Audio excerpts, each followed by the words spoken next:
결혼식 전날 시어머니는 시동생을 돌보라며 퇴사를 강요했습니다. 다음 날 텅 빈 결혼식장에서 시어머니에게 99통의 전화가 걸려왔고 저는 차갑게 말했습니다. 저희 아직 혼인신고 안 했는데 누구시죠? 연말의 서울은 가끔 변덕스럽게 비를 뿌리곤 했지만 오늘따라 하늘은 이상할 정도로 맑고 푸르렀습니다. 따스한 황금빛 햇살이 강남의 고급 주상복합 아파트, 저와 준호 씨가 함께 꾸려갈 보금자리가 될 이곳의 커다란 창문으로 부드럽게 스며들고 있었습니다. 이제 단 하루만 지나면 저는 순백의 웨딩드레스를 입고 사랑하는 남자의 손을 잡고 결혼식장에 들어설 것입니다. 30살 쉼없이 달려온 제 경력에 마침표를 찍고 평온한 안식처를 찾았다고 생각했습니다. 저는 화려하게 장식된 아파트를 둘러보며 미소를 지었습니다. 우아한 크림색 소파부터 반짝이는 크리스탈 샹들리에까지 모든 것이 제 손으로 직접 고르고 배치한 것들이었습니다. 준호 씨는 제 미적 감각을 믿는다며 제가 즐거우면 그걸로 충분하다고 말했죠. 그의 신뢰와 다정함은 저를 세상에서 가장 행복한 여자로 만들어 주었습니다. 마지막 남은 에콰도르산 장미를 2000도자기 화병에 꽂고 있을 때 초인종이 울렸습니다. 저는 결혼식 부케를 배달 온 직원이 마지막 확인을 하러 왔나 보다 생각하며 기쁘게 문을 열었습니다. 하지만 제 앞에 서 있는 사람은 꽃 배달 직원이 아닌 예비 시어머니인 김 여사님과 그 옆에 선 준호 씨의 동생 민호였습니다. 저를 보자마자 김 여사님은 환한 미소를 지었지만 어째서인지 저는 그 미소 뒤에 숨겨진 계산적인 무언가를 느낄 수 있었습니다. 그녀는 다짜고짜 제 손을 잡고 집 안으로 저를 이끌었습니다. 수진아, 나랑 민호가 너 보러 왔다. 내일이 중요한 날인데 준비는 다 되어가니? 뭐 도와줄 거라도 있으면 말하고. 예비 시동생인 민호는 조용히 뒤를 따랐습니다. 그는 깡마르고 창백한 얼굴로 늘 땅바닥만 보고 걸었습니다. 바람 앞에 갈대처럼 위태로워 보이는 모습이었죠. 처음 만난 날부터 김 여사님은 입버릇처럼 민호가 몸이 약해 어릴 때부터 병치레가 잦아 세심한 보살핌이 필요하다고 말했습니다. 저도 그를 안타깝게 여겨 한 번도 의심해 본 적이 없었습니다. 네, 어머님, 준비는 거의 다 끝났어요. 어머님이랑 도련님 앉아서 물이라도 드세요. 뭐하러 힘들게 여기까지 오셨어요. 저는 상냥하게 그들을 소파에 앉히고 서둘러 부엌으로 가차를 준비했습니다. 제가 찻잔을 들고 나왔을 때 김 여사님은 이미 아파트 한 바퀴를 돌며 집요한 눈빛으로 구석구석을 뜯어보고 있었습니다. 그녀는 대형 커브드 TV 앞에서 멈춰서서 혀를 찼습니다. 집 한 번 정말 좋구나. 우리 준호가 사람 보는 눈은 있어. 너처럼 능력 있고 똑 부러지는 아내를 얻었으니 나중에 너희 부부가 여기서 살면 얼마나 편하겠니? 저는 그저 겸손하게 미소 지었지만 모든 것을 소유하려는 듯한 그녀의 눈빛에 마음이 조금 불편해졌습니다. 김 여사님은 자리에 앉아 차를 한 모금 마시더니 갑자기 저를 똑바로 쳐다보며 말했습니다.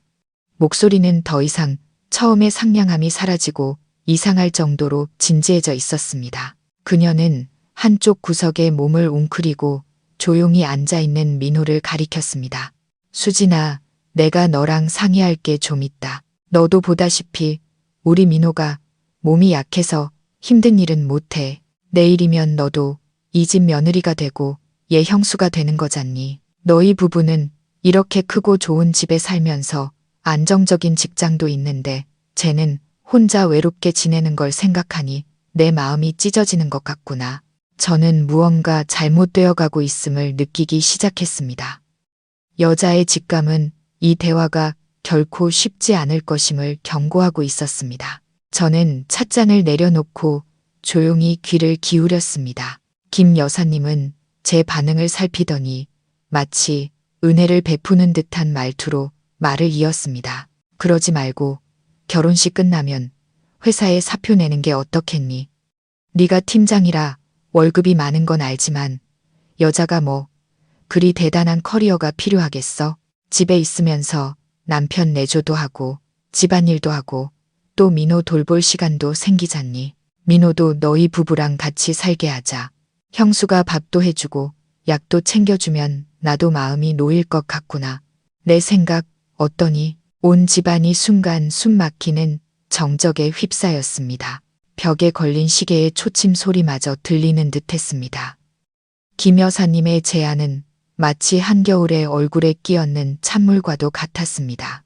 제 모든 땀과 눈물 그리고 청춘을 바쳐 이룩한 일을 포기하라고?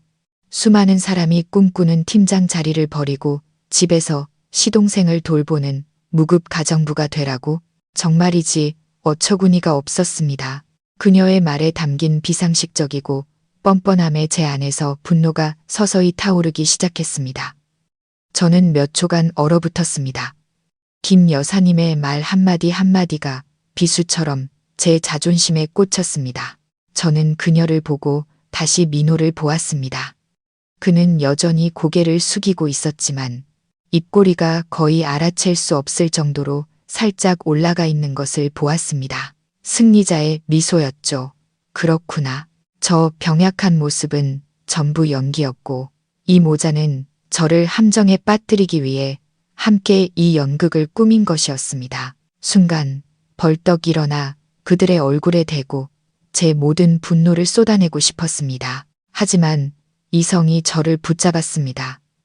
저는 이수진, 비즈니스 세계에서 10년 가까이 구른 여자입니다.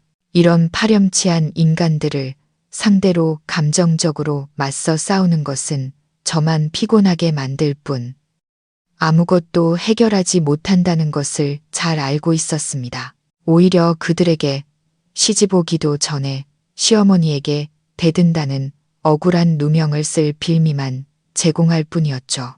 저는 깊은 숨을 들이마셔 가슴속에서 들끓는 분노를 억눌렀습니다. 고개를 들고 제 자신도 이렇게까지 연기할 수 있을 줄 몰랐던 환한 미소를 지었습니다. 네, 어머님 생각 정말 좋으세요. 저도 마침 그 생각하고 있었어요. 요즘 일이 너무 힘들어서 스트레스가 많았는데 한동안 좀 쉬고 싶었거든요. 집에서 가족들 돌보고 준호 씨랑 민호 도련님 챙겨드릴 수 있으면 저야 더할 나위 없죠. 어머님 뜻에 따를게요. 김 여사님과 민호는 제가 이렇게 빨리 동의하자 조금 놀란 듯 했습니다. 김 여사님의 눈에는 숨길 수 없는 기쁨이 번뜩였습니다. 그녀는 무릎을 탁 치며 목소리를 높였습니다. 그럴 줄 알았어. 내가 우리 며느리가 사리 분별할 줄 아는 애라는 거 진작에 알았지. 우리 준호가 정말 복이 많아서 너 같은 아내를 얻은 거야. 그럼 그렇게 결정하자. 결혼식 끝나고 슬슬 퇴사 준비하면 되겠다. 민호는 바로 이리로 짐 옮길 거야. 너 걔 몸에 좋은 음식 좀 잘 챙겨 먹여라. 입이 짧아서 여간 까다로운 게 아니야. 그녀는 민호의 식습관, 버릇, 먹어야 할 음식, 챙겨야 할 약에 대해 쉴 새 없이 떠들어대기 시작했습니다. 마치 제가 이미 그들의 가정부가 된 것처럼 말이죠. 저는 여전히 그 자리에 앉아 인내심 있게 들으며 미소를 유지했지만 마음속에서는 이미 계획이 세워지고 있었습니다. 이 잘못된 결혼에서 벗어날 뿐만 아니라 제 앞에 이 탐욕스럽고 이기적인 인간들에게 평생 잊지 못할 교훈을 안겨줄 계획이었습니다. 그들은 약 30분 정도 더 머물렀는데 주로 김 여사님이 시집 온 후에 제가 해야 할 일들을 지시하는 시간이었습니다. 저는 그저 온순하고 순종적인 며느리 역할을 완벽하게 수행하며 네, 네 하고 대답할 뿐이었습니다. 모자가 만족하며 돌아갈 때 저는 문 밖까지 그들을 배웅하며 잊지 않고 정중하게 고개를 숙였습니다. 문이 닫히자마자 제 얼굴에서 미소는 즉시 사라졌습니다. 저는 문의 등을 기댄 채 서 있었는데 온몸에 힘이 쭉 빠지는 것 같았습니다. 혐오감과 분노가 목구멍까지 치밀어 올랐습니다. 저는 준호 씨를, 그의 순수하고 진실된 모습을 사랑했습니다.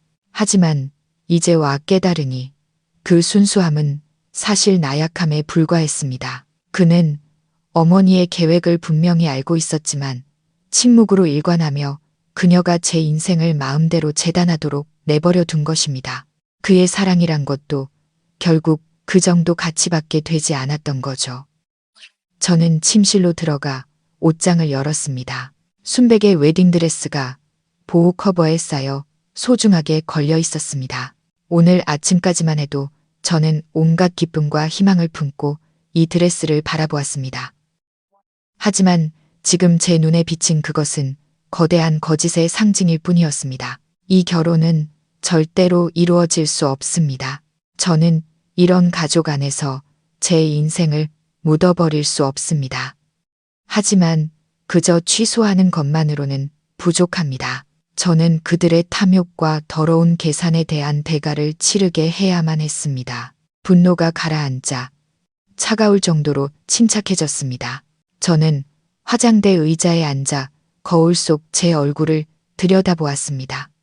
눈은 붉게 충혈되었지만 눈빛은 그 어느 때보다 단호했습니다. 저는 다른 사람들이 쉽게 짓밟을 수 있는 약한 여자가 아닙니다. 저는 맨손으로 시작해 스스로의 힘으로 커리어를 쌓고 집과 차를 장만했습니다. 저는 제 자신을 지킬 충분한 능력과 지혜를 가지고 있습니다. 문득 한 가지 사실이 떠올랐습니다. 약 한 달 전 준호 씨는 제게 신용카드 가족카드를 한 장 주면서 말했습니다. 결혼 준비와 신혼집 꾸미는데 편하게 쓰라고요. 비밀번호는 제 생일이라고 했는데 그 당시에는 정말 낭만적인 행동이라고 생각했습니다. 하지만 저는 경제적으로 독립적인 습관이 있었기에 크고 작은 모든 비용을 제 돈으로 해결해서 그 카드는 거의 사용하지 않았습니다. 다만 추적하기 편하도록 제 휴대폰의 은행 앱에 연동해 두었죠. 한 가지 생각이 머리를 스쳤습니다. 저는 떨리는 손으로 은행 앱을 열었습니다. 가족카드의 거래 내역을 훑어볼 때 심장이 쿵쾅거렸습니다. 눈앞이 아찔해졌습니다. 엄청난 금액의 지출 내역이 눈앞에 펼쳐졌고 모든 거래는 최근 한 달 이내에 이루어진 것들이었습니다. 한 고급 보석 가게에서 결제된 5천만 원이 넘는 금액, 상세 내역을 눌러보니 5팔찌 구매 영수증이었습니다. 저는 멍하니 최근 준호 씨 집에 놀러 갔을 때 김 여사님 손목에서 똑같은 팔찌를 봤던 것을 기억해냈습니다. 그때 그녀는 이웃들에게 자랑하며 예비 며느리가 효심이 깊어 사준 것이라고 했습니다. 저는 그저 농담인 줄로만 알았는데 그녀가 감히 아들 카드로 직접 사서 제게 좋은 평판을 뒤집어 씌울 줄은 상상도 못했습니다. 여기서 끝이 아니었습니다. 저는 계속해서 스크롤을 내렸습니다. 수천만 원이 한국산 홍삼, 동충하초, 호주산 초유 같은 비싼 수입 건강기능식품에 사용되었습니다. 심지어 고급 스파 이용권, 명품 옷 쇼핑 영수증까지 있었습니다. 김 여사님이 이 가족카드로 쓴 총액은 거의 1억 원에 달했습니다. 분노와 경멸감이 동시에 치밀어 올랐습니다. 그렇구나. 그들 눈에 저는 마음껏 파낼 수 있는 금광과 다름없었던 것입니다. 그들이 저를 능력 있고 성공했다고 칭찬한 것은 저를 아껴서가 아니라 제가 소유한 자산을 보고 한 말이었습니다. 그들은 아들이 저와 결혼해서 제 노동의 대가 위에서 당당하게 호의호식하기를 바랐던 것입니다. 생각할수록 제 결정이 전적으로 옳았다는 확신이 들었습니다. 저는 이 인간들이 단 1초라도 더 저를 이용하도록 내버려 둘 수 없었습니다. 저는 즉시 모든 거래 내역을 화면 캡처하여 휴대폰과 컴퓨터의 별도 폴더에 신중하게 저장했습니다. 이것은 빼도 박도 못할 증거가 될 것입니다. 하지만 지출 증거만으로는 충분하지 않았습니다. 저는 즉시 행동에 옮겨야 했습니다. 저는 휴대폰을 들고 은행 콜센터 번호를 찾았습니다. 수화기 너머로 상담원의 부드러운 목소리가 들려왔습니다. 저는 심호흡을 하며 목소리가 떨리지 않도록 애썼습니다. 안녕하세요. 저는 수진이라고 합니다. 끝번호가 인신용카드의 본카드 소유자인데요. 제 계정에 연결된 가족카드를 긴급 정지하고 싶어서요. 네, 고객님, 카드 정지 사유를 여쭤봐도 될까요? 가족카드가 허가되지 않은 목적으로 남용된 것 같습니다. 즉시 카드를 정지하고 영구적으로 해지해 주시길 바랍니다. 몇 가지 개인 정보를 확인한 후 상담원은 신속하게 제 요청을 처리해 주었습니다.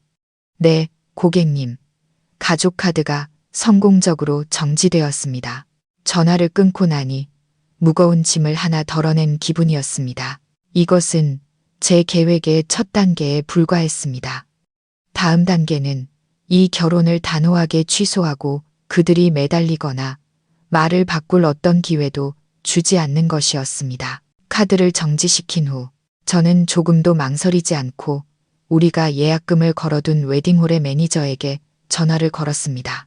매니저의 목소리는 여전히 매우 밝았습니다. 네, 수진 신부님, 저입니다.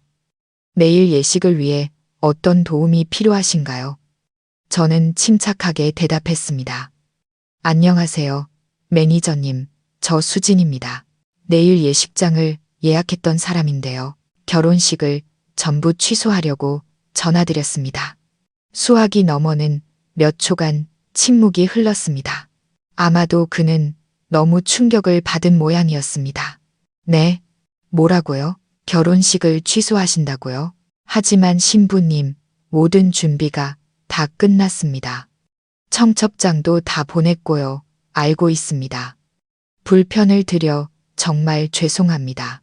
계약서에 따라 제가 지불한 예약금 전액은 포기하겠습니다. 관련된 모든 부서에 이 사실을 알려주세요. 감사합니다. 저는 그가 더 물어볼 기회를 주지 않고 한 번의 말을 쏟아낸 뒤 전화를 끊었습니다. 저는 이 결정이 준호 씨 가족뿐만 아니라 양가 친지, 친구들 모두에게 큰 충격을 줄 것이라는 걸 알고 있었습니다. 하지만 평생을 고통과 자책 속에서 사는 것보다 한 번 아프고 마는 것이 낫습니다. 이어서 저는 웨딩 스튜디오, 웨딩드레스숍, 장식팀 등 결혼식과 관련된 모든 업체에 전화를 걸었습니다. 통화할 때마다 저는 제 결정을 명확히 밝히고 계약에 따른 위약금을 감수하겠다고 했습니다. 잃어버린 돈은 다시 벌 수 있지만 제 명예와 자유는 무엇과도 바꿀 수 없는 것이니까요. 모든 일을 처리하고 나니 저는 아파트를 둘러보았습니다.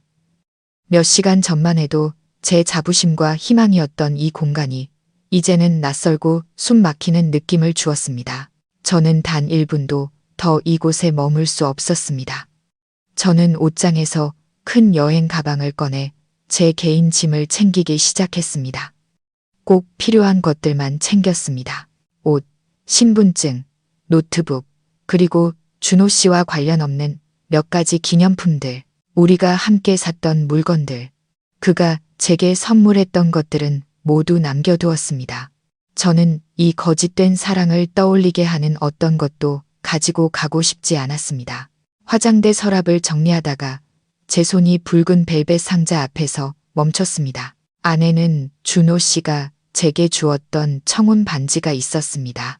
다이아몬드는 불빛 아래서 반짝였지만 지금 제 눈에는 그저 값어치 없는 유리 조각에 불과했습니다. 저는 차갑게 상자 뚜껑을 닫고 얼마 전에 찍은 웨딩 사진 바로 옆파 자 위에 올려두었습니다. 모든 것이 침묵 속에서 진행되었습니다. 옷이 가방에 담기는 바스락거리는 소리, 지퍼를 닫는 소리, 그리고 마룻바닥 위를 걷는 제 발소리만이 들릴 뿐이었습니다. 저는 기계적으로 움직였고 머릿속은 텅 비어 있었습니다. 울지 않았습니다. 지금 눈물은 사치였습니다. 앞으로 닥칠 일들에 맞서기 위해 저는 정신을 바짝 차리고 강해져야 했습니다. 약 2시간 후 모든 짐 정리가 끝났습니다. 여행 가방은 방 한 구석에 깔끔하게 놓여 있었습니다. 저는 용달차 서비스에 전화를 걸어 1시간 후에 와달라고 예약했습니다. 그 다음 저는 가장 친한 친구인 지혜에게 전화를 걸었습니다. 제 목소리를 듣자마자 지혜는 제잘거렸습니다. 수진아, 내일이면 너도 유부녀 되는 거네. 오늘 밤에 우리 싱글 파티라도 열어서 마지막 밤을 불태워야 하는 거 아니야? 지혜의 목소리를 듣자 목이 꽉 메어왔습니다. 저는 감정을 억누르며 최대한 침착한 목소리로 말했습니다. 지혜야, 결혼식 취소됐어. 지금 바로 우리 집으로 와줄 수 있어? 짐 옮기는 것 좀 도와줘. 수화기 저편은 갑자기 조용해졌습니다. 몇 초 후 지혜가 소리쳤습니다. 뭐라고? 결혼 취소. 너 지금 진심이야? 장난이야? 무슨 일이야? 알았어. 거기 꼼짝 말고 있어. 바로 갈게. 20분도 채 되지 않아 지혜가 도착했습니다. 제 모습과 이미 싸둔 여행 가방을 보자 그녀는 제가 농담한 게 아니라는 걸 알았습니다. 저는 숨기지 않고 모든 이야기를 털어놓았습니다. 김 여사님의 황당한 요구부터 제가 가족 카드에 엄청난 지출 내역을 발견한 것까지. 이야기를 다 듣고 난 지혜는 화가 나서 얼굴이 빨개졌습니다. 그녀는 책상을 치며 소리쳤습니다. 세상에 어떻게 그렇게 뻔뻔한 인간들이 다 있냐. 그 모자는 널 그냥 돈 찍어내는 기계로 본 거네. 준호 그 자식은 진짜 비겁하고 나약한 놈이었어. 네가 일찍 알아챈 게 천만다행이야. 내 결정은 전적으로 옳아. 가자. 내가 이 지긋지긋한 곳에서 벗어나는 거 도와줄게. 하루라도 빨리 떠나야 해. 지혜가 곁에 있어주니 저는 어느 정도 위안을 느꼈습니다. 우리는 함께 마지막 상자들을 거실로 옮겼습니다. 바로 그때 예약했던 용달차도 도착했습니다. 다음 날 아침 저는 지혜가 임시로 구해준 서비스드 레지던스에서 눈을 떴습니다. 창문으로 햇살이 비쳤지만 제 마음은 무겁게 가라앉아 있었습니다. 계획대로라면 지금쯤 저는 메이크업 숍에서 가장 아름다운 신부가 되기 위해 준비하고 있어야 했습니다. 하지만 현실은 완전히 낯선 공간에 홀로 앉아 있었습니다. 제 휴대폰은 무서울 정도로 조용했습니다. 아마 아직 폭풍이 본격적으로 시작되지 않은 모양이었습니다. 저는 설탕 없는 블랙커피를 한 잔 탔습니다. 그 씁쓸한 맛이 저를 더 정신 차리게 했습니다. 저는 오늘이 긴 하루가 될 것임을 알고 있었습니다. 일부러 휴대폰 벨소리를 끄고 진동 모드로만 해두었습니다. 준호 씨로부터 어떤 해명이나 비난도 듣고 싶지 않았습니다. 모든 것이 선을 넘었고 더 이상 되돌릴 수 있는 것은 아무것도 없었습니다. 오전 9시경 예식이 시작될 시간 제 휴대폰이 미친 듯이 울리기 시작했습니다. 화면에는 시어머니라는 두 글자가 떠 있었습니다. 저는 비웃으며 휴대폰이 계속 울리도록 내버려 두었습니다. 분명 지금쯤 웨딩홀은 난리가 났을 겁니다. 하객들은 도착했고 음식은 차려졌지만 신랑과 신부는 보이지 않으니까요. 저는 지금 이 순간 김 여사님의 표정을 상상할 수 있었습니다. 놀라움과 걱정에서 시작해 극도의 분노로 변해가는 얼굴을요. 김 여사님의 전화가 끊기자마자 이번엔 준호 씨, 그 다음엔 준호 씨의 아버지, 그리고 가까운 친척 몇몇에게서 전화가 걸려왔습니다. 제 휴대폰은 마치 다급하고 분노에 찬 외침처럼 쉴 새 없이 울려댔습니다. 하지만 저는 여전히 무시했습니다. 저는 태연하게 앉아 커피를 한 모금씩 마시며 노트북을 켜고 업무 이메일을 확인하기 시작했습니다. 저는 그들이 없어도 제 삶은 계속되고 심지어 더 나아질 수 있다는 것을 보여줘야 했습니다. 점심 무렵이 되어 전화가 뜸해질 때쯤 김 여사님의 번호로 문자가 한 통 왔습니다. 문자 내용은 온갖 욕설과 인신공격으로 가득 차 있었습니다. 그녀는 저를 교양 없는 년, 사기꾼이라고 부르며 자기 가족 전체에 망신을 줬다고 했습니다. 그녀는 제 회사까지 찾아와서 끝장을 보겠다고 협박했습니다. 그 문자들을 읽으며 저는 두려움보다는 그녀의 어리석음에 실소가 나왔습니다. 잘못한 것은 그들이면서 마치 자신들이 피해자인 것처럼 행동하고 있었습니다. 잠시 후 준호 씨에게서 장문의 문자가 왔습니다. 그는 미안하다고, 어머니가 좀 심한 말을 한 것 같다고 하면서도 제가 왜 그렇게 충동적이고 경솔하게 행동했는지 나무랐습니다. 그는 저를 매우 사랑한다며 해명할 기회를 한 번만 달라고 애원했습니다. 기회? 저는 혼잣말을 중얼거렸습니다. 당신은 이미 너무 많은 기회가 있었어, 준호 씨. 내 편에 설 기회. 당신이 결혼할 여자를 지켜줄 기회. 하지만 당신은 망설임 없이 당신 어머니의 편에 서는 것을 선택했지. 저는 이제 마주해야 할 때라고 결정했습니다. 계속 피할 수만은 없었습니다. 저는 김 여사님에게 다시 전화를 걸었습니다. 제가 전화하자마자 그녀는 즉시 받았습니다. 그녀의 목소리는 전화기를 뚫고 제 고막을 찢을 듯 했습니다. 아, 이년아, 네가 감히 나한테 다시 전화를 해? 너 지금 어디 숨어 있어? 네가 지금 무슨 짓을 저질렀는지 알아? 손님들은 다 오셨는데 넌 사라져 버렸잖아. 우리 집안을 온 세상에 망신시키고 싶었던 거야. 저는 그녀가 계속 말하도록 두지 않았습니다. 저는 그녀의 말을 끊으며 감정 하나 없는 차가운 목소리로 말했습니다. 아주머니, 아마 잊으셨나 본데 저와 준호 씨는 아직 혼인신고를 하지 않았습니다. 법적으로 우리는 아무런 관계도 아니에요. 제가 아주머니의 말씀을 듣거나 지시에 따라야 할 의무는 전혀 없습니다. 제 침착하고 또렷한 목소리는 김 여사님을 잠시 멈칫하게 만든 것 같았습니다. 그녀는 아마도 명령하고 다른 사람들이 복종하는데 너무 익숙해서 제가 이렇게 정면으로 반박할 줄은 상상도 못했을 겁니다. 몇 초간의 침묵 후 그녀는 이전보다 더 날카로운 목소리로 소리쳤습니다. 너 뭐라고? 어른한테 말하는 맥세 좀 봐라. 혼인신고 안 했으면 뭐? 청첩장은 사방에 다 돌렸고 음식도 다 예약했어. 네가 이렇게 나오면 내 아들 명예, 우리 집안 명예는 뭐가 되냐고. 명예요? 저는 비웃었습니다. 명예란 존중과 정직함으로 쌓아 올리는 것입니다.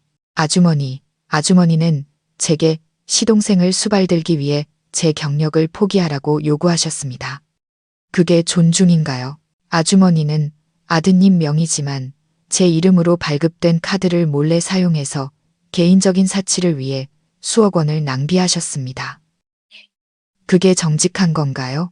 수화기 저편은 다시 한번 침묵에 잠겼습니다.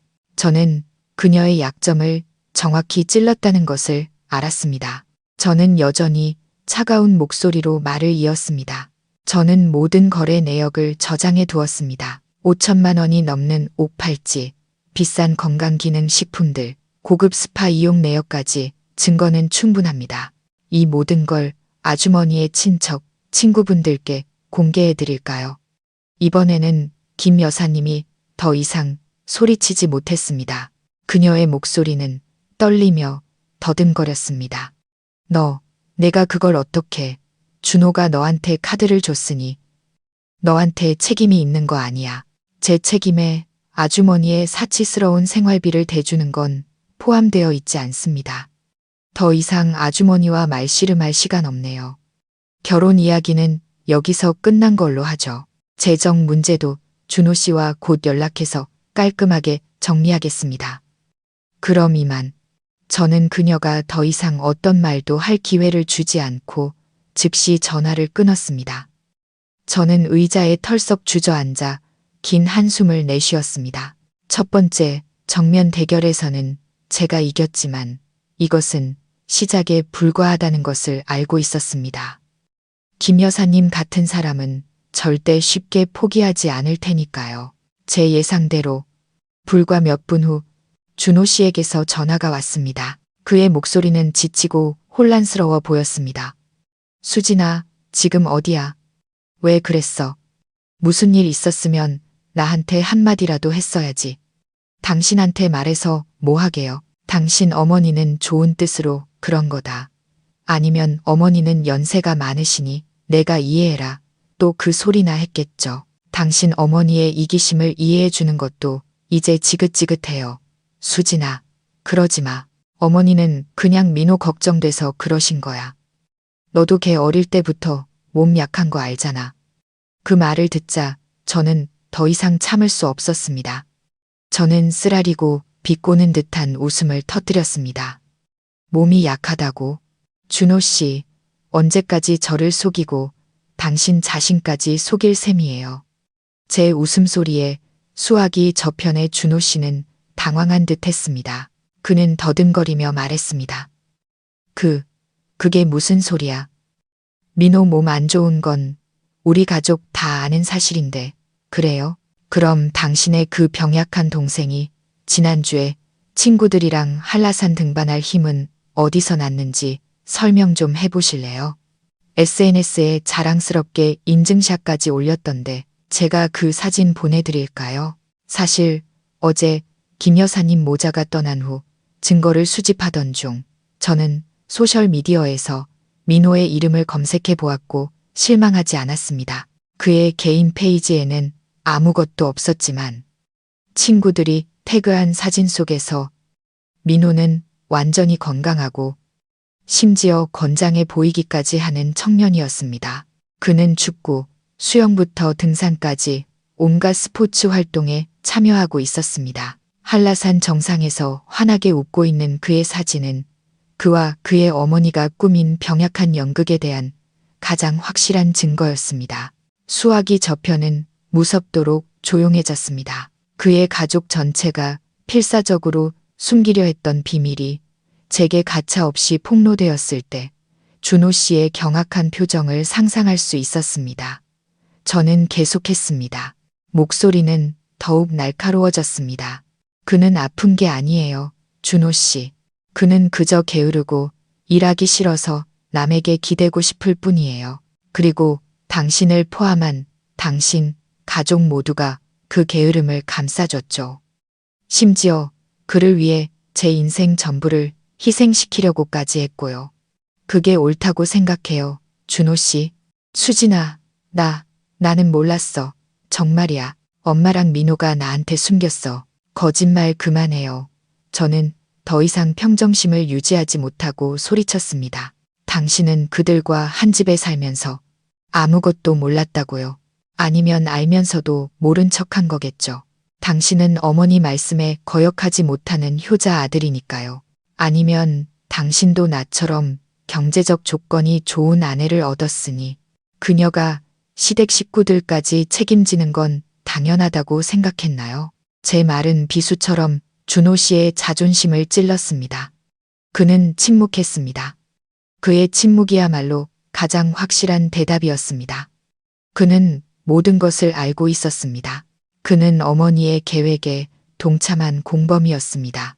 그가 제게 바쳤던 사랑도 아마 그 계획의 일부였을 뿐이겠죠. 가슴이 찢어지는 듯한 고통이 밀려왔습니다.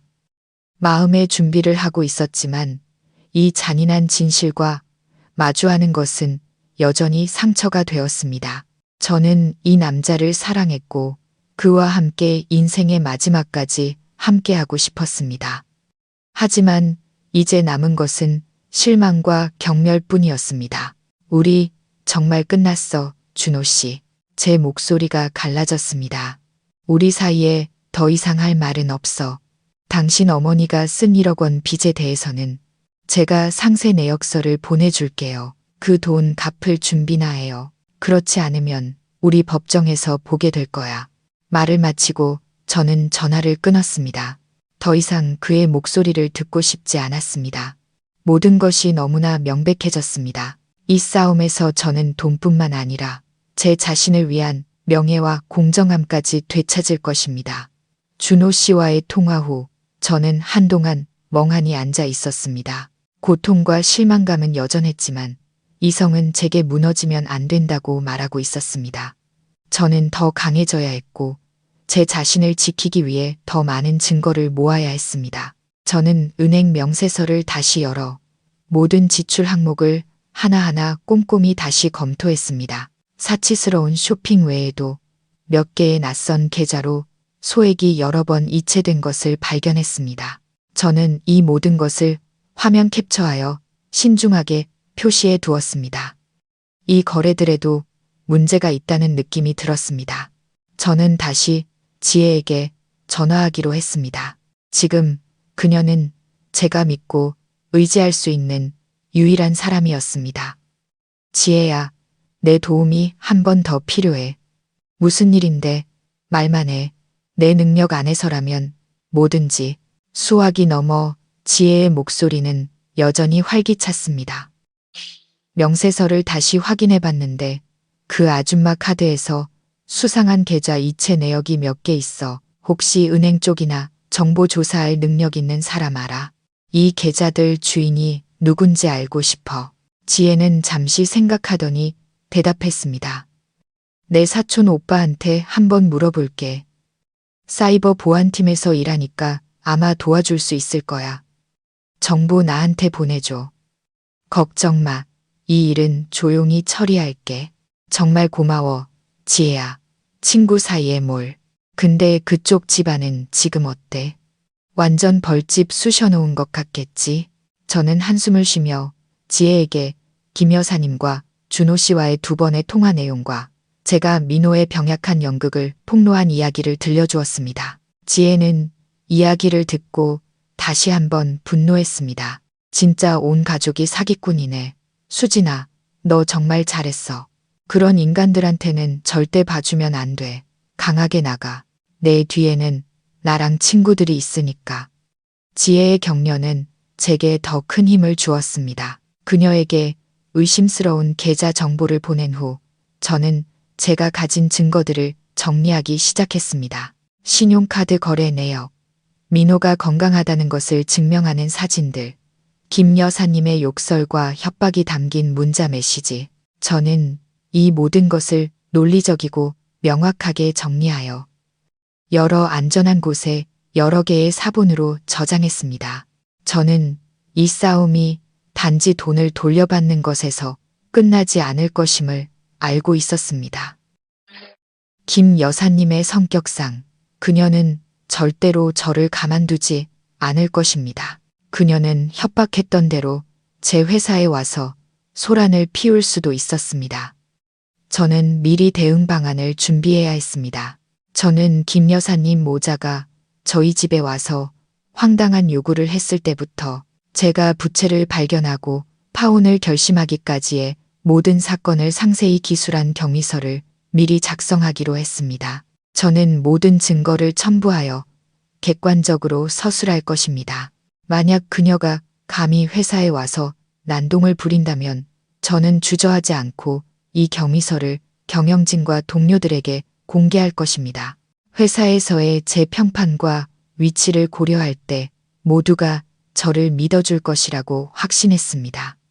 하루 종일 긴장과 분주함 속에서 지나갔습니다. 저녁이 되자 지혜에게서 전화가 왔습니다. 그녀의 목소리는 심각해 보였습니다. 수진아, 결과 나왔어. 준호 엄마가 돈 보낸 계좌들은 전부 그 아줌마, 동네 이웃이나 친척들 계좌래.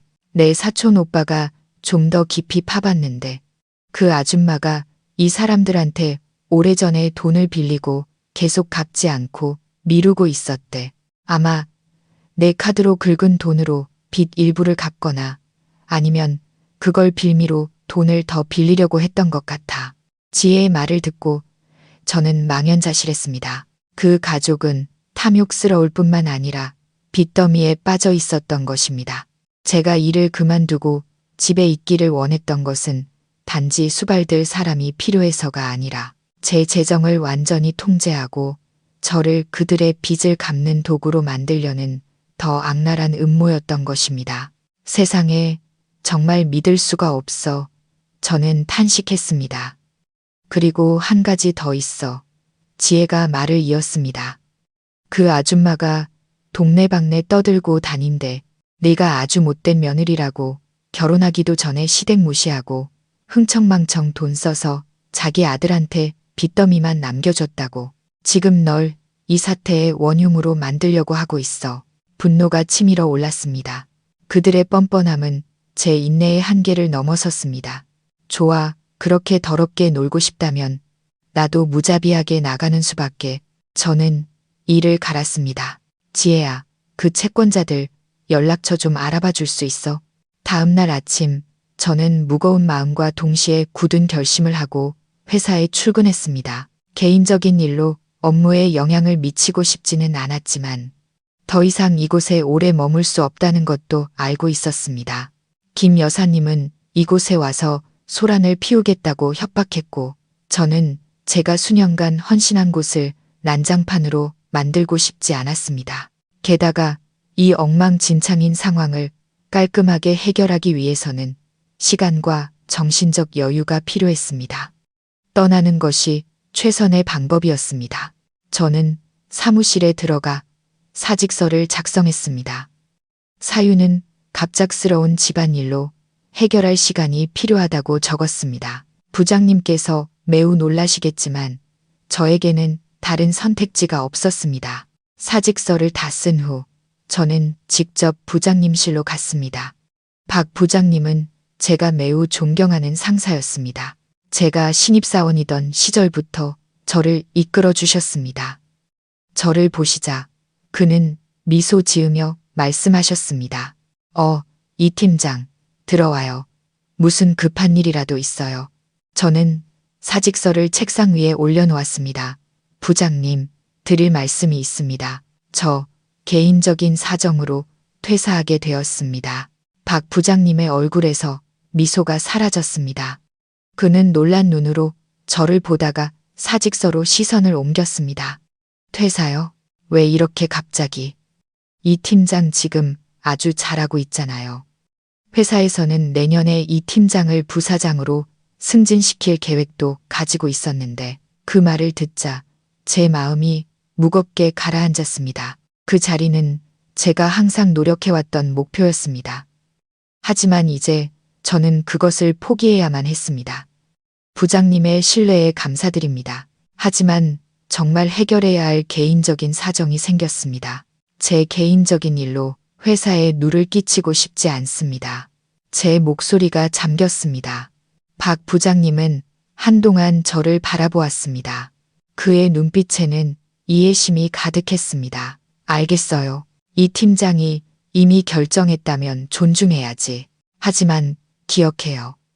회사 문은 언제나 이 팀장을 위해 열려 있을 거라는 걸. 혹시 도움이 필요한 어려운 일이 생기면 주저 말고 나한테 말해요. 상사의 친절함에 저는 큰 감동을 받았습니다. 저는 그에게 고개 숙여 감사 인사를 하고 사무실로 돌아와 업무 인수인계를 시작했습니다. 저는 최대한 전문적이고 책임감 있는 모습으로 떠나고 싶었습니다. 서류 정리에 한창 몰두하고 있을 때 전화벨이 울렸습니다. 지혜였습니다. 수진아, 조심해. 준호 그 자식이 지금 너 사는 레지던스로 가고 있어. 방금 내가 앉아있는 카페 앞을 차로 쌩하고 지나가는 거 봤어.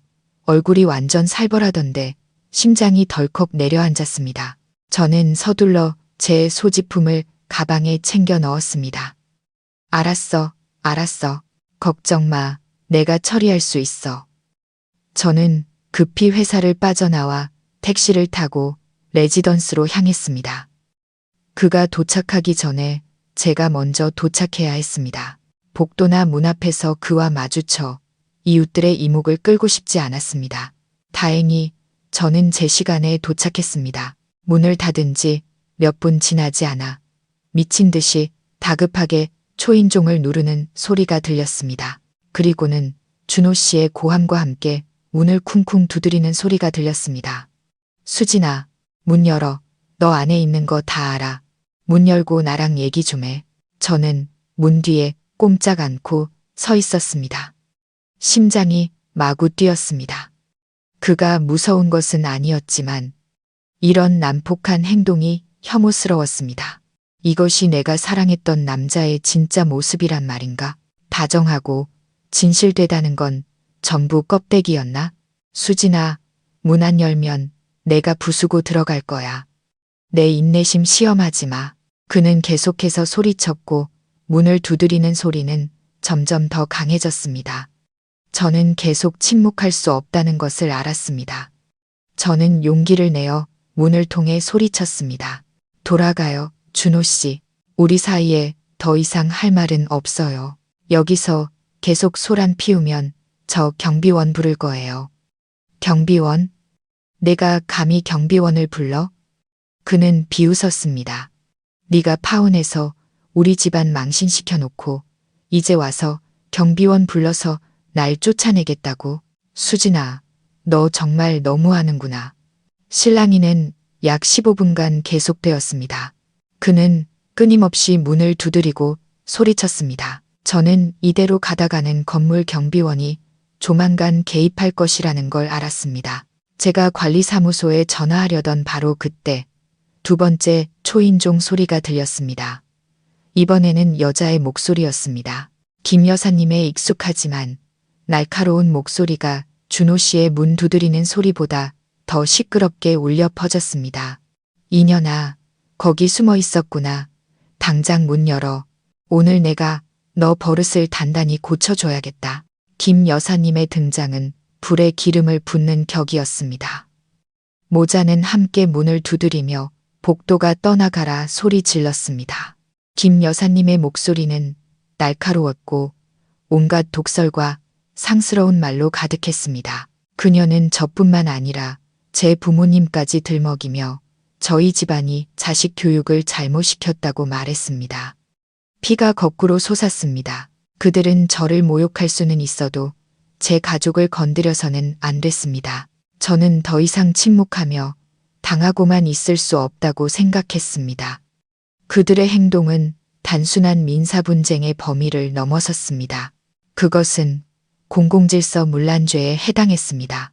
저는 휴대폰을 들고 떨리는 손으로 112를 누르려다 멈칫했습니다. 112에 신고하면 불필요하게 일이 커질 수 있었습니다. 저는 위협적이면서도 저를 더 복잡한 법적 문제에 휘말리게 하지 않을 해결책이 필요했습니다. 저는 관할 파출소를 생각했습니다. 저는 제가 임시로 거주하는 곳에 관할 파출소 전화번호를 재빨리 찾았습니다. 수화기 저편에서 중년 남성의 목소리가 들려왔습니다. 저는 최대한 침착하게 사건을 명확하고 논리적으로 설명했습니다. 네, 저는 수진이라고 합니다. 현재 955에 거주하고 있는데요. 지금 남녀 2명이 제 아파트 문을 부수려고 하고 소란을 피우고 있습니다. 그들은 계속해서 욕설과 협박을 하여 이 지역의 안녕과 질서를 심각하게 해치고 있습니다. 경찰관 분들께서 오셔서 개입해 주시길 간곡히 부탁드립니다. 수화기 저편의 경찰관은 정보를 기록하고 즉시 사람을 보내겠다고 말했습니다. 전화를 끊고 나니 조금은 안심이 되었습니다. 저는 휴대폰의 녹음 기능을 켜고 김 여사님 모자의 모든 말을 녹음하기 위해 문틈에 바싹 갖다 댔습니다. 이것은 나중에 중요한 증거가 될 것입니다. 밖에서 그들은 여전히 소리 지르고 있었습니다. 김 여사님은 심지어 협박까지 했습니다. 안 나올 거지? 좋아. 내가 내 회사, 강남에 있는 내 회사로 직접 찾아갈 테다. 내가 내 회사 정문 앞에 서서 모든 사람에게 내 진짜 얼굴을 알려줄 거야. 네가 어디 고개 들고 출근할 수 있는지 한번 보자. 이 협박은 제가 사직하기로 한 결정이 전적으로 옳았다는 것을 더욱 확고하게 해주었습니다. 약 10분 후 복도 밖에서 다급한 발소리와 함께 한 남성이 엄숙한 목소리로 모두에게 조용히 하라고 요구하는 소리가 들렸습니다. 파출소에서 나왔습니다. 여기서 무슨 일입니까?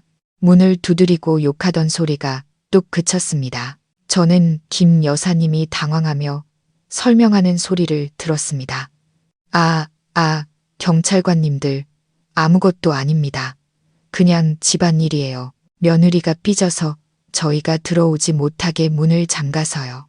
집안일이라도 이렇게 공공장소에서 소란을 피우시면 안 됩니다. 경찰관의 목소리는 여전히 단호했습니다. 그는 관련된 모든 사람들에게 파출소로 가서 조사를 받으라고 요구했습니다.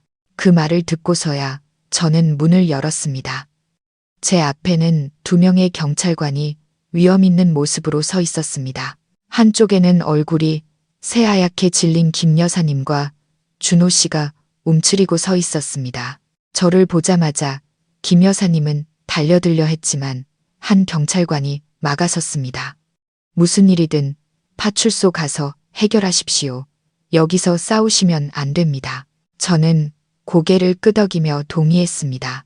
저는 이 싸움이 공식적으로 새로운 단계, 즉 법의 개입이 필요한 단계로 접어들었다는 것을 알았습니다.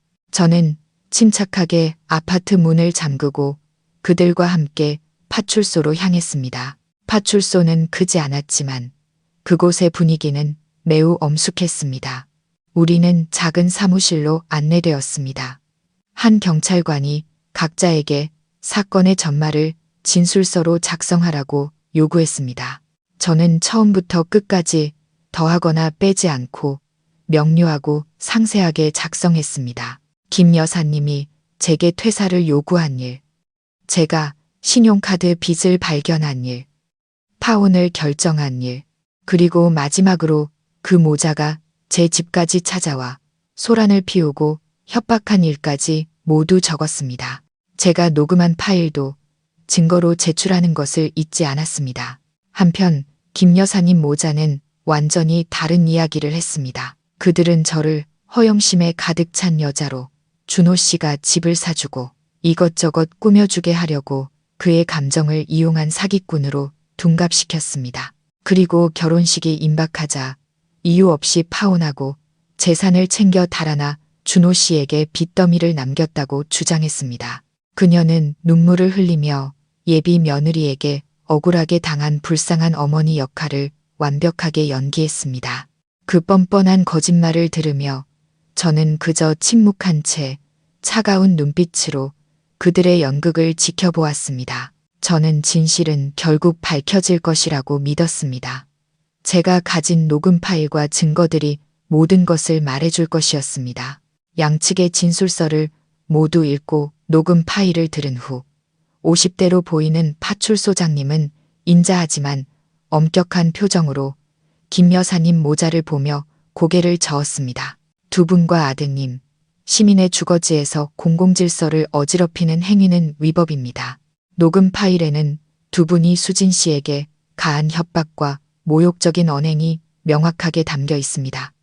원칙적으로는 저희가 행정처분으로 과태료를 부과할 수 있습니다. 김 여사님과 준호 씨의 얼굴색이 변했습니다. 소장님은 좀 더 부드러운 목소리로 말을 이었습니다. 하지만 이 사건이 내부 갈등에서 비롯된 점을 감안하여 양측이 먼저 화해하기를 권고합니다.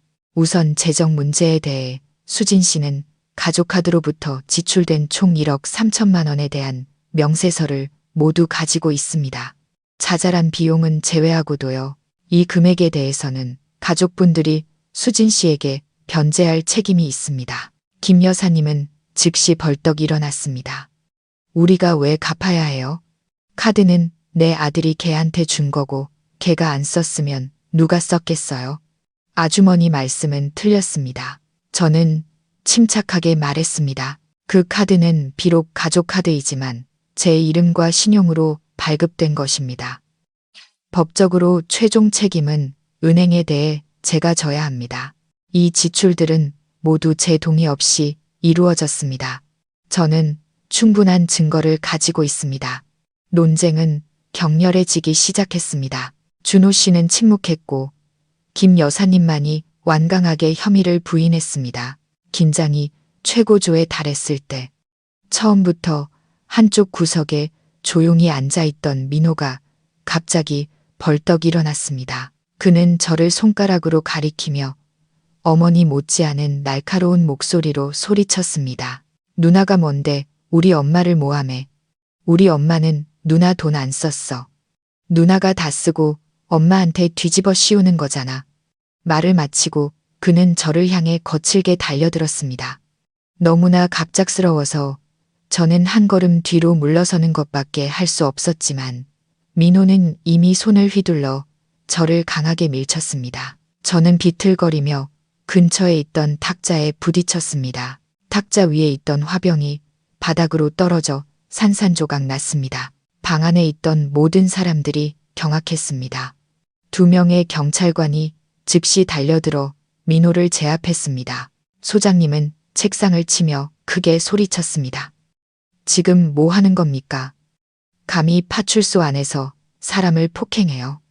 민호의 어리석은 행동은 모든 것을 폭로했습니다.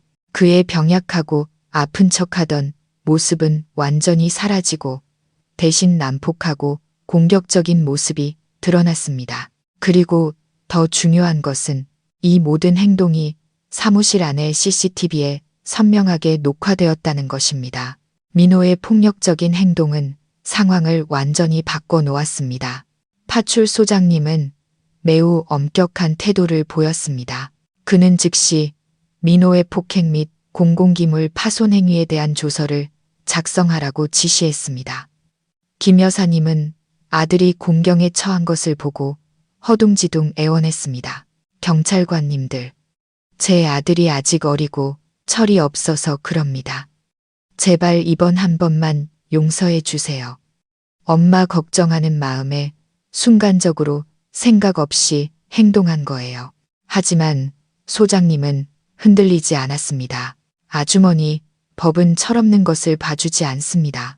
그의 행동은 책임을 추궁할 충분한 요소를 갖추고 있습니다. CCTV에 모든 것이 녹화되었습니다. 경찰의 단호한 태도를 보고 나서야 김 여사님, 모자는 진짜 두려움을 느끼기 시작했습니다.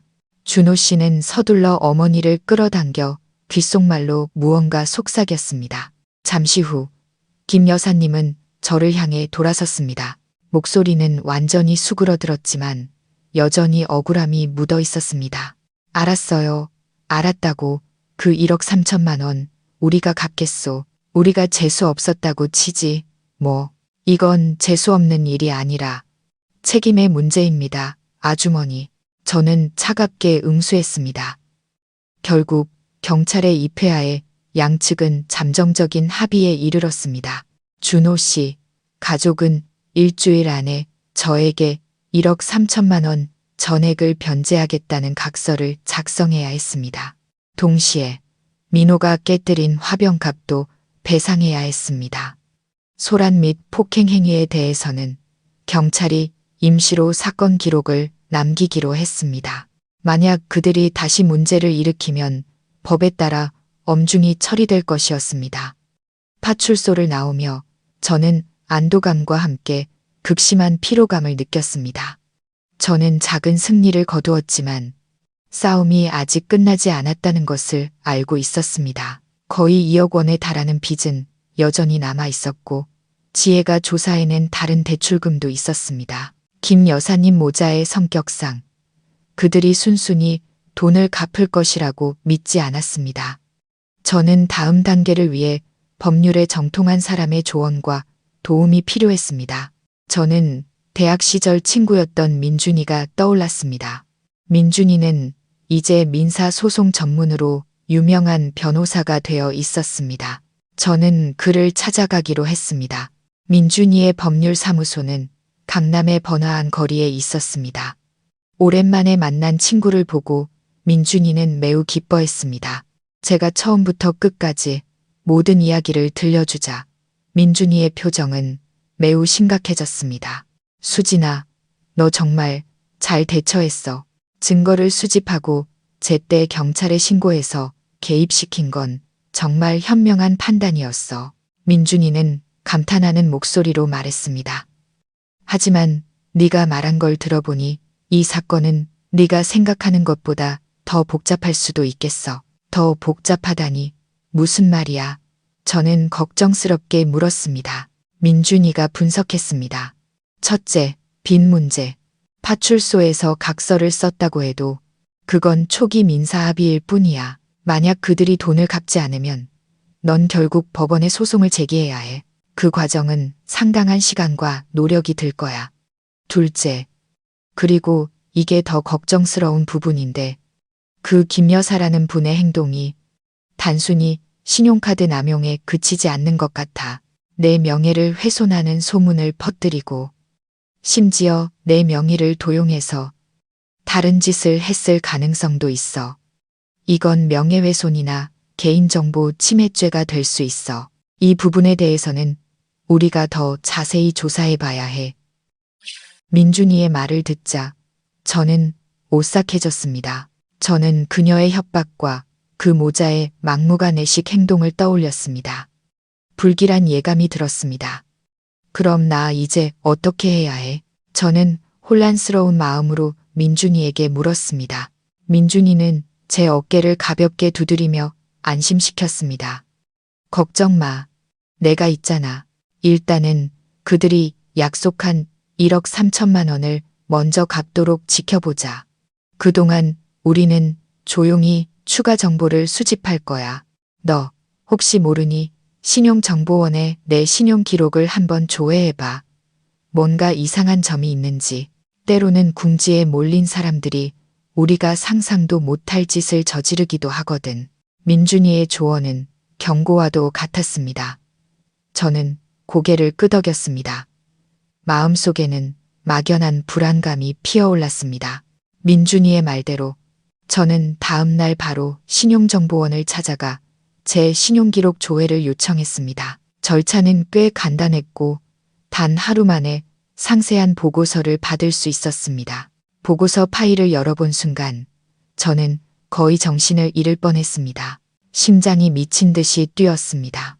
지난 한 달 동안 제 신용정보가 제가 한 번도 거래한 적 없는 세 곳의 다른 금융기관에 의해 조회되었습니다. 더 무서운 것은 이 조회들이 모두 김 여사님의 전화번호와 이메일을 통해 이루어졌다는 것이었습니다. 등골이 오싹해졌습니다. 그녀가 제 명의를 도용한 것입니다. 그녀는 제 개인 정보를 아마도 준호 씨를 통해 얻었을 정보를 사용하여 금융 서비스를 신청한 것입니다. 제 이름으로 대출을 받거나 신용카드를 개설하려 했을 수도 있습니다. 그녀의 목적은 너무나 명확했습니다. 더 교묘하고 악랄한 방법으로 제 재산을 사기치고 빼앗으려는 것이었습니다. 분노가 격렬하게 치밀어 올랐습니다. 이것은 더 이상 단순한 재산 남용 사건이 아니었습니다. 이것은 심각한 법률 위반 행위였습니다. 저는 즉시 민준이에게 전화를 걸었습니다. 제 목소리는 분노로 떨렸습니다. 민준아, 내 말이 맞았어. 그 아줌마가 내 명의를 도용했어.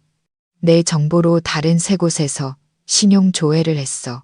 수화기 저편의 민준이는 여전히 침착함을 유지했습니다. 수진아, 일단 진정해. 확실한 거야. 증거는 여기 신용정보원 보고서에 명확하게 나와 있어. 조회 시간, 조회 기관, 그리고 조회를 요청하는 데 사용된 연락처 정보까지 전부 그 아줌마 거야. 내가 지금 바로 보내줄게. 제가 보낸 보고서를 본 후 민준이는 즉시 다시 전화를 걸었습니다. 그의 목소리에서도 놀라움과 분노를 감출 수 없었습니다. 세상에, 그 아줌마 정말 무모하고 어리석구나. 이건 사생활의 비밀과 안전을 침해하고 개인정보를 도용한 명백한 증거야. 이 증거만 있으면 우리는 그 여자를 상대로 민사소송뿐만 아니라 형사수사를 의뢰할 수도 있어. 바로 그때 지혜에게서 전화가 왔습니다. 그녀의 목소리는 다급했습니다. 수진아, 큰일 났어. 저번에 내가 말했던 그 채권자 아주머니 있잖아. 그분이 방금 나한테 전화했어. 그분이 방금 김 여사님이 웬 낯선 남자랑 같이 그들 가족이 살던 낡은 집을 보러 온 걸 봤대. 그 남자 아무래도 부동산 중개인 같다고. 그 아줌마가 그 집을 급하게 팔려는 것 같아. 이 정보는 제게 청천벽력과도 같았습니다. 저는 즉시 그녀의 음모를 알아차렸습니다. 그녀는 빚을 갚지 않기 위해 가족의 유일한 가치 있는 재산인 그 낡은 집을 처분하려 하고 있었던 것입니다. 그녀는 집을 팔아 돈을 챙겨 멀리 도망가고 저와 다른 채권자들에게는 휴지 조각 같은 빈문서만 남기려 했던 것입니다. 민준아, 그 아줌마가 집 팔아서 재산 빼돌리려고 해. 저는 전화기에 대고 소리쳤습니다. 뭐라고? 민준이도 경악했습니다. 안 돼. 우리 당장 행동해야 해. 수진아, 너 그 집 정확한 주소 알아? 등기부 등본에 있는 집번이나 토지 번호를 알면 더 좋고. 알아. 주소는 아는데 서류는 없어. 주소만으로도 충분해. 지금부터 내 말 잘 들어. 지금 바로 그 집이 있는 관할 등기소로 가. 그리고 그 재산에 대한 거래, 양도를 금지하는 가처분 신청을 해. 사유는 재산이 채무 분쟁 중에 있다고 하고 네가 가진 빚에 대한 모든 증거를 가지고 가. 은행 명세서, 파출소에서 쓴 각서 전부. 서둘러. 수진아, 시간이 없어. 단 1초도 망설이지 않고 저는 즉시 택시를 타고 등기소로 향했습니다. 가는 길에도 제 손은 여전히 떨렸습니다. 김 여사님 모자의 잔인함과 교활함은 제 상상을 초월했습니다. 그들은 제 재산을 빼앗으려 했을 뿐만 아니라 그들을 도와주었던 친척과 이웃들까지 파산시킬 작정이었습니다. 다행히 거래 금지 신청 절차는 그리 복잡하지 않았습니다. 제가 제공한 명확한 증거 덕분에 서류를 접수한 직원은 신속하게 처리해 주었습니다. 그들은 분쟁이 해결될 때까지 해당 주택에 대한 모든 양도, 매매 활동을 중단하도록 즉시 시스템에 업데이트하겠다고 약속했습니다. 등기소를 나오며 저는 안도의 한숨을 내쉬었습니다. 적어도 저는 그들의 재산 은닉, 음모를 막아냈습니다. 하지만 이것만으로는 충분하지 않았습니다. 저는 혼자 싸울 수 없었습니다. 다른 피해자들의 힘이 필요했습니다. 저는 지혜에게 전화했습니다. 지혜야, 마지막으로 하나만 더 도와줄 수 있어? 김 여사한테 돈 빌려준 모든 사람들과 내가 만날 수 있게 자리 좀 마련해줘. 그 사람들한테 모두가 돈을 돌려받을 수 있는 계획이 있다고 전해줘. 지혜는 즉시 동의했습니다. 단, 한나절 만에 그녀는 거의 10명의 가까운 사람들과 연락이 닿았습니다. 모두 김 여사님의 피해자들이었습니다. 만남은 그날 저녁 작은 카페에서 약속되었습니다. 제가 도착했을 때 카페 안의 분위기는 꽤 침울했습니다. 그들은 평범한 노동자들이었습니다. 어떤 사람은 먼 친척이었고 어떤 사람은 김 여사님 가족의 오랜 이웃이었습니다. 그들이 빌려준 돈은 그리 크지 않았습니다. 적게는 몇백만 원에서 많게는 몇천만 원까지. 하지만 그것은 모두 그들의 피땀 어린 돈이었습니다. 김 여사님은 그들의 신뢰와 정을 이용하여 돈을 빌린 후 계속해서 갚지 않고 미루고 있었던 것입니다. 저는 제가 가진 모든 증거를 테이블 위에 올려놓았습니다. 은행 명세서, 파출소 각서, 신용보고서, 그리고 부동산 거래 금지 신청 확인서까지. 저는 제 이야기를 하나도 숨김없이 모두 털어놓았습니다. 어르신들, 그리고 여기 계신 모든 분들, 저도 여러분과 같은 피해자입니다. 그 가족은 저를 속였을 뿐만 아니라 우리가 빌려준 돈을 모두 떼먹고 집을 팔아 도망갈 계획이었습니다. 제가 그들의 집 매각은 막아두었습니다. 하지만 돈을 돌려받기 위해서는 우리가 함께 행동해야 합니다. 저 혼자서는 목소리에 힘이 실리지 않습니다. 하지만 우리 모두가 한마음으로 뭉친다면 법은 우리 편이 되어줄 것입니다. 모두가 조용히 귀를 기울였습니다. 그들의 표정은 의심에서 점차 신뢰와 분노로 바뀌었습니다. 한 나이 드신 남성분이 테이블을 치며 말했습니다. 그런 인간들이 활개치고 다니게 놔둘 순 없지. 우리는 당신을 믿소. 말해보시오. 우리가 뭘 하면 되겠소. 내일, 저는 또렷하게 말했습니다. 우리는 함께 김 여사님 댁으로 갈 겁니다. 싸우기 위해서가 아니라 공정함을 요구하기 위해 공개적으로 대면하는 겁니다.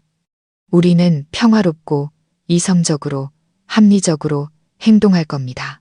그리고 모든 일이 법의 테두리 안에서 진행되도록 제가 변호사님도 함께 모셨습니다. 다음 날 아침, 우리 10명 남짓한 사람들은 민준 변호사와 함께 김 여사님 댁 앞에 모였습니다. 작은 골목 안에 위치한 낡은 단층집이었습니다. 우리가 때로 몰려온 것을 보고 김 여사님의 얼굴색이 변했습니다. 그녀는 문을 쾅 닫으려 했지만 민준 변호사가 재빨리 발로 막아섰습니다. 김 여사님, 저희는 오늘 싸우러 온 것이 아닙니다. 단지 여사님께서 여기 계신 분들에게 빌리신 빚에 대해 정당하게 이야기하고 싶을 뿐입니다.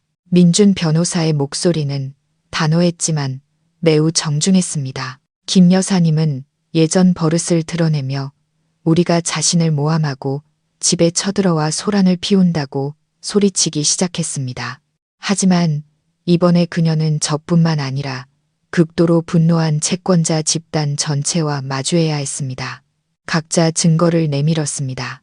어떤 사람은 손으로 쓴 차용증을, 어떤 사람은 돈을 갚겠다고 약속한 그녀의 문자 메시지를 보여주었습니다. 집을 팔아 도망치려던 그녀의 음모도 그 자리에서 바로 폭로되었습니다. 집이 거래 금지되었다는 사실을 알자 그녀의 얼굴은 종이처럼 하얗게 질렸습니다. 그녀는 더 이상 변명할 것이 없었습니다. 대치는 긴장감 넘쳤지만 폭력은 없었습니다.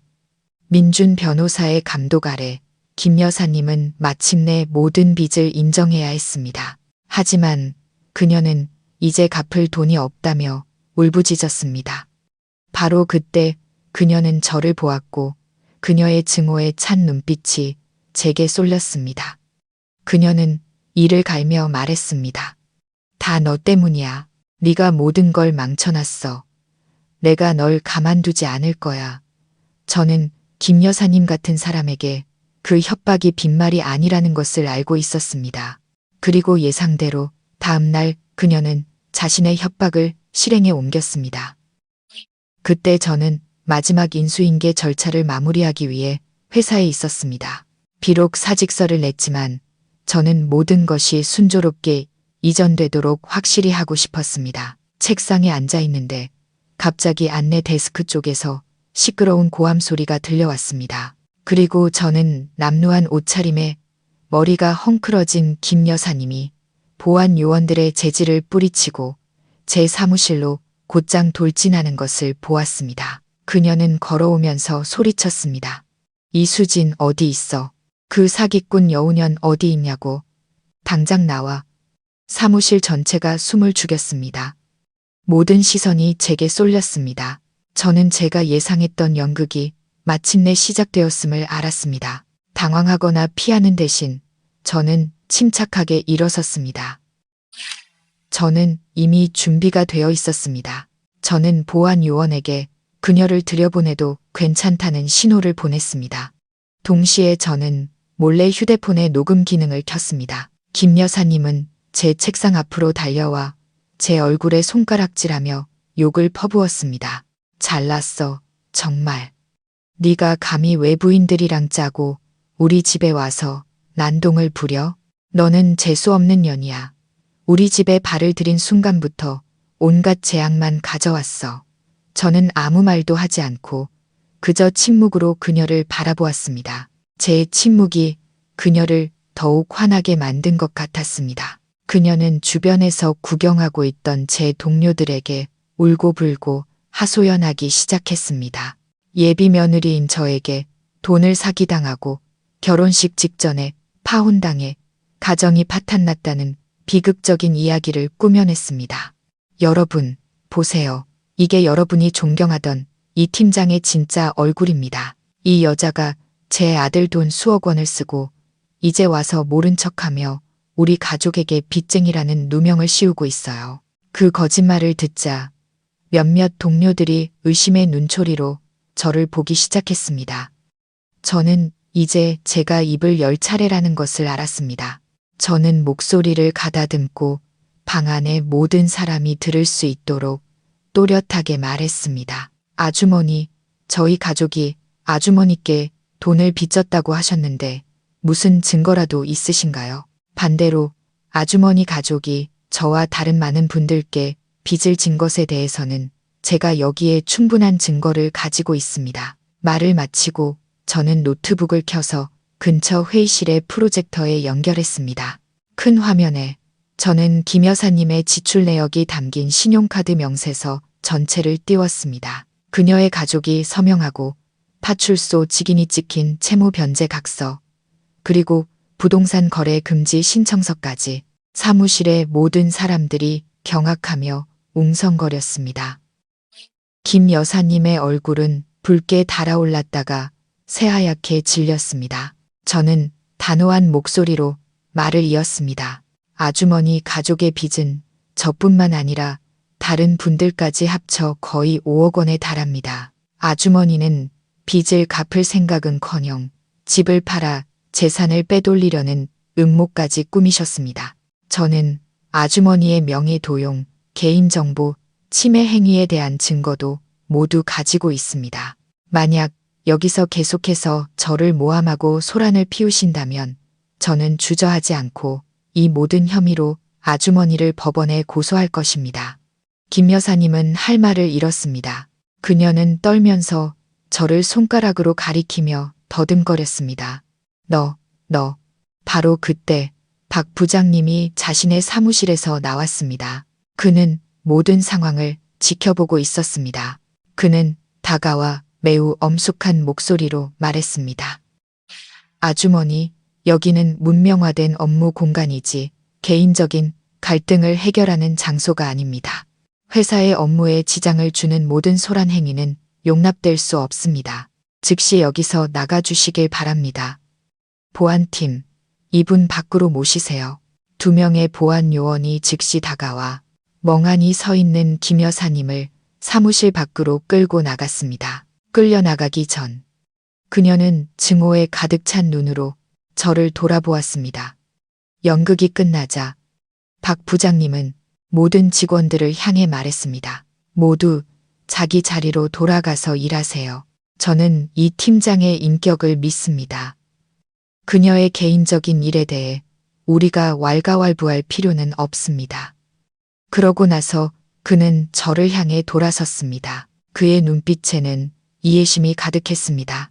이 팀장, 그동안 고생 많았어요. 저는 그저 고개 숙여 감사 인사를 드릴 수밖에 없었습니다. 비록 제가 곧 떠날 몸이지만 이 순간 그의 신뢰와 보호는 제게 매우 소중했습니다. 회사에서의 대소동 이후 준호 씨 가족은 조용해진 듯 했습니다. 아마도 그들은 제가 쉽게 당할 상대가 아니며 근거 없는 소란은 자신들을 더욱 창피하게 만들 뿐이라는 것을 깨달았을 것입니다. 일주일이 평온하게 지나갔고 저도 인수인계를 마치고 공식적으로 퇴사했습니다. 어느 날 저녁 새로운 아파트에서 제 삶을 정리하고 있을 때 낯선 번호로 전화가 왔습니다. 잠시 망설이다가 전화를 받았습니다. 수화기 저편에서 준호 씨의 익숙하면서도 낯선 목소리가 들려왔습니다. 지치고 머뭇거리는 듯한 목소리였습니다. 수진아, 나야. 저는 침묵으로 답했습니다. 그가 저에게서 또 무엇을 원하는지 알 수 없었습니다. 수진아, 우리 만나서 얘기 좀 할 수 있을까? 부탁할게. 정말 마지막으로 한 번만. 그의 목소리는 애원하는 듯 했습니다. 잠시 생각한 끝에 저는 동의하기로 했습니다. 저 역시 모든 것을 단호하게 끝내고 싶었습니다. 우리는 우리가 함께 아름다운 추억을 많이 만들었던 조용한 카페에서 만나기로 했습니다. 준호 씨는 저보다 일찍 와 있었습니다. 그는 많이 초췌해 보였습니다. 면도도 하지 않은 덥수룩한 수염, 슬픔이 가득한 눈빛. 저를 보자 그는 서둘러 일어나 기계적으로 제 의자를 빼주었습니다. 고마워요. 저는 차갑게 말했습니다. 우리는 한동안 말없이 마주 앉아 있었습니다. 마침내 준호 씨가 먼저 입을 열었습니다. 수진아, 미안해. 이제 와서 사과하는 게 너무 늦었다는 거 알아. 내가 엄마가 그런 짓을 하도록 내버려 둔 게 잘못이야. 내가 너무 나약해서 널 지켜주지 못했어. 저는 여전히 말없이 차를 한 모금 마셨습니다. 이 사과는 그가 훨씬 전에 했어야 할 말이었습니다. 준호 씨는 씁쓸한 목소리로 말을 이었습니다. 내 회사에서 그 일이 있고 나서 엄마가 완전히 무너지셨어. 식사도 못 하시고 잠도 못 주무시고 계속 울기만 하셔. 채권자들은 계속해서 돈 갚으라고 전화하고 나 정말 어떻게 해야 할지 모르겠어. 수진아, 내가 이제 자격 없다는 거 알지만 부탁할게. 우리 화해할 수 없을까? 소송 취하해주면 안 될까? 네가 원하는 돈이 얼마든 내가 어떻게든 마련해서 갚을게.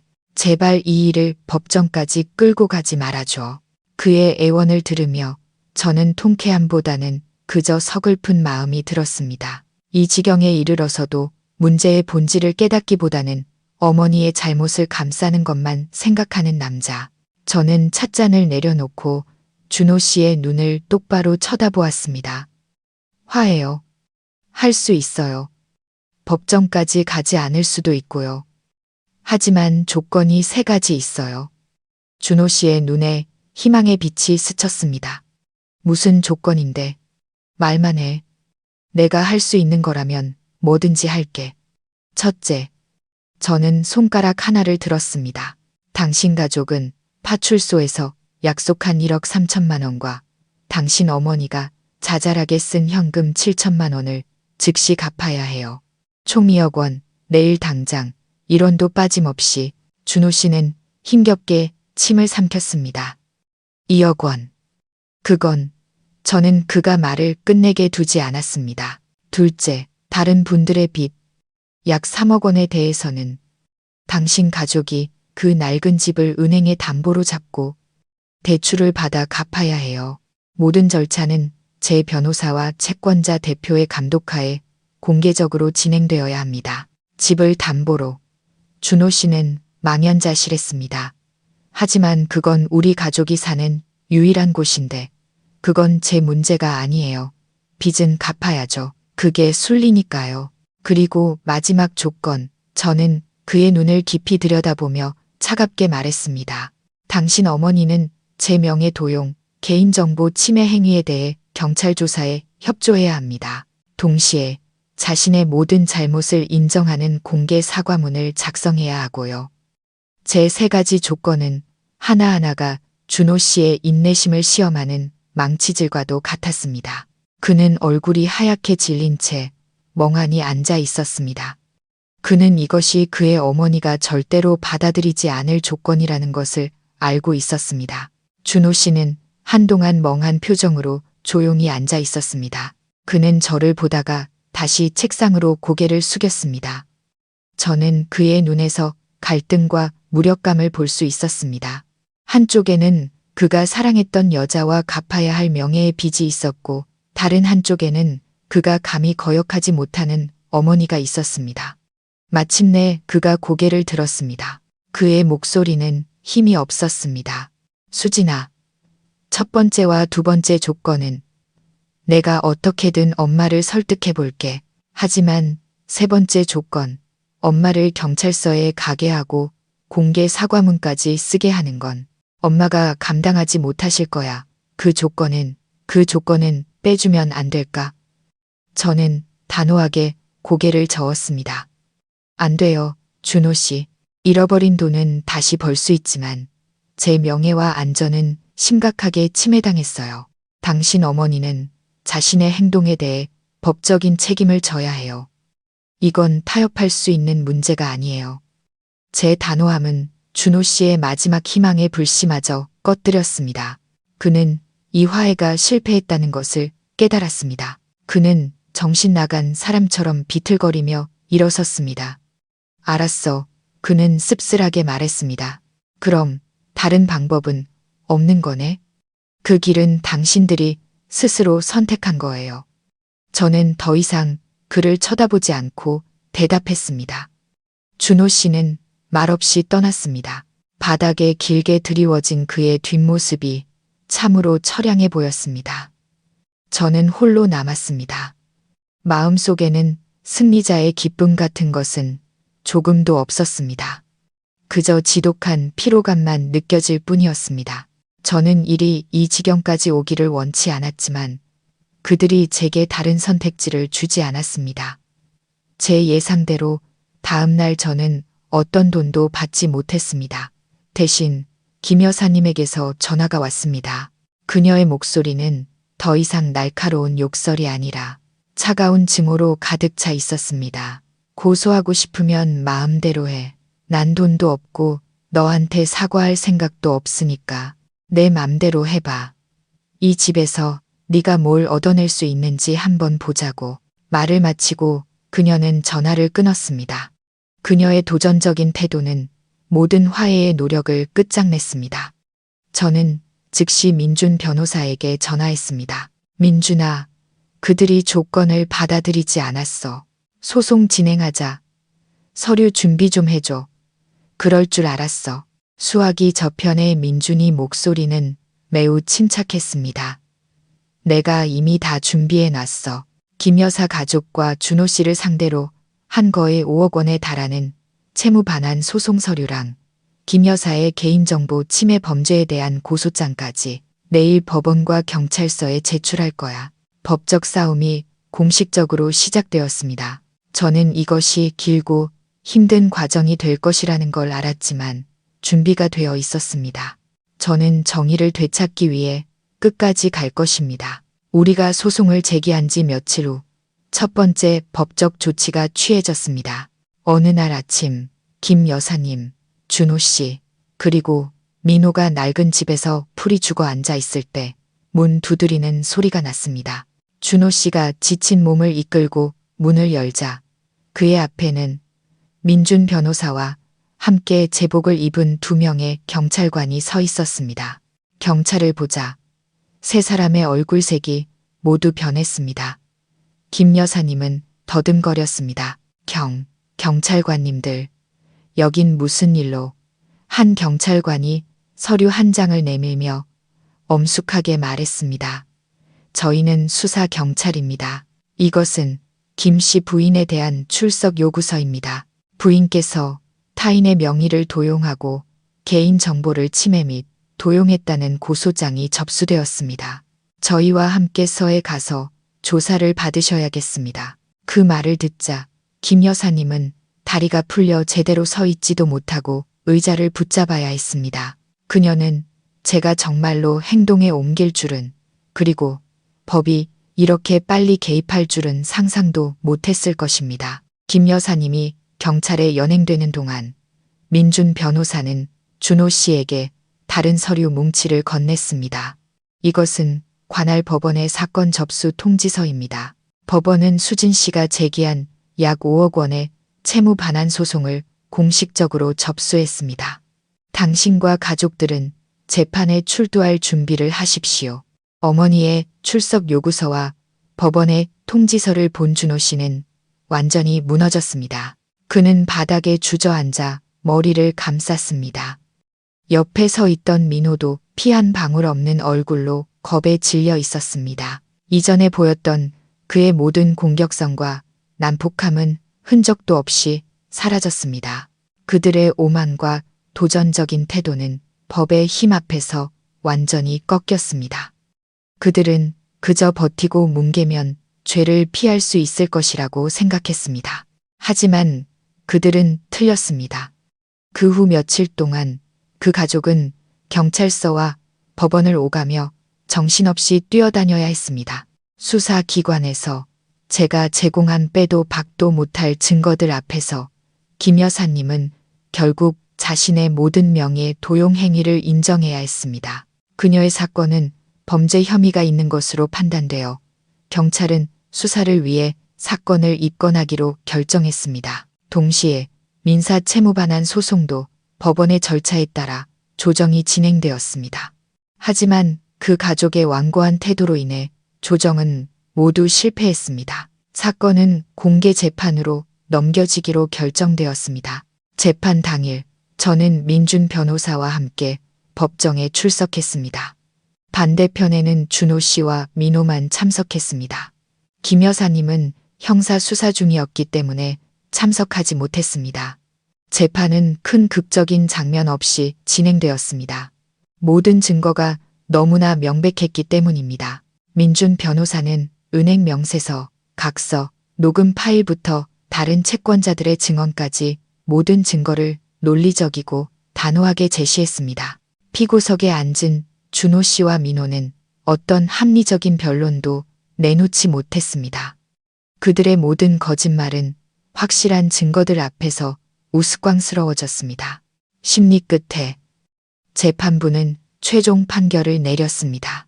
법원은 준호 씨 가족이 저와 다른 채권자들에게 총 4억 8천만 원의 채무 전액을 변제할 책임이 있다고 판결했습니다. 김 여사님의 형사사건에 대해서는 그녀의 행위가 너무 심각한 결과를 초래하지 않았고 그녀가 성실히 자백한 점을 감안하여 징역형은 면했습니다. 하지만 그녀는 고액의 벌금을 선고받았고 동시에 제 명예훼손에 대한 손해배상 책임과 공개 사과문 작성을 명령받았습니다. 판결 집행을 보장하기 위해 법원은 그들 가족의 낡은 집을 강제 매각하라는 결정을 내렸습니다. 그것이 빚을 갚을 수 있는 유일한 가치 있는 재산이었습니다. 법원의 판결을 듣고 준호 씨와 민호 형제는 넋이 나간 표정으로 의자에 주저앉았습니다. 다른 사람의 노력 위에 올라타 편안한 삶을 살려던, 재산을 빼앗으려던 그들의 꿈은 완전히 산산조각 났습니다. 이제 그들은 돈을 잃었을 뿐만 아니라 곧 살 곳도 잃게 되었고 가족의 명예도 땅에 떨어졌습니다. 그것이 그들의 탐욕과 잘못된 행동에 대해 치러야 할 대가였습니다. 몇 달 후 그 집은 경매에서 성공적으로 팔렸습니다. 집행 비용을 제외한 모든 수익금은 저와 다른 채권자들에게 전달되었습니다. 저는 제 돈을 한 푼도 빠짐없이 모두 돌려받았습니다. 힘들게 되찾은 돈을 손에 쥐었을 때 저는 생각했던 것만큼 기쁘지 않았습니다. 그저 이상할 정도로 평온한 기분이 들었습니다. 마침내 폭풍은 지나갔고 정의는 실현되었습니다. 이전 회사를 그만둔 후 제 경험과 능력 덕분에 저는 다국적 기업에서 새로운 일자리를 금방 찾았습니다. 더 좋은 근무 환경, 더 높은 대우, 그리고 가장 중요한 것은 일에 대한 열정을 되찾았다는 것이었습니다. 저는 더 이상 준호 씨 가족과 연락하거나 그들에 대한 어떤 소식도 듣지 않았습니다. 제게 그들은 이미 낯선 사람들이 되었습니다. 불쾌한 기억들은 뒤로 남겨둬야 했습니다. 몇몇 옛 친구들을 통해 어렴풋이 들은 바로는 집이 경매로 넘어간 후 그새 모자는 작은 단칸방을 얻어 살고 있다고 했습니다. 준호 씨는 공장에서 일해야 했고 기댈 곳이 없어진 민호도 밖에서 힘든 일을 하며 생계를 꾸려가고 있다고 했습니다. 김 여사님은 그 이후로 말이 없어지고 예전처럼 거만하게 굴지 못하게 되었다고 합니다. 저는 그들의 몰락에 통쾌해하지 않았습니다. 저는 단지 이 사건을 통해 그들이 자신의 잘못을 깨닫고 더 정직한 삶을 살아가기를 바랄 뿐이었습니다. 어느 주말 오후 저는 단골 카페에 혼자 앉아 밖에 분주한 사람들을 바라보았습니다. 삶은 계속되고 저 또한 새로운 페이지를 넘겼습니다. 지난 사건은 제게 사랑과 한때 사랑했던 직장을 앗아갔지만 동시에 매우 귀중한 교훈을 주었습니다. 저는 경제적 독립과 강인한 성격이 여성을 보호하는 최고의 무기라는 것을 배웠습니다. 절대로 누구에게도 맹목적으로 의존하거나 희생하지 말아야 합니다. 진정한 사랑은 존중과 평등의 기반 위에서 세워져야 합니다. 저는 또한 부당함과 악한 사람들과 마주했을 때 침묵과 인내가 해결책이 아니라는 것을 배웠습니다.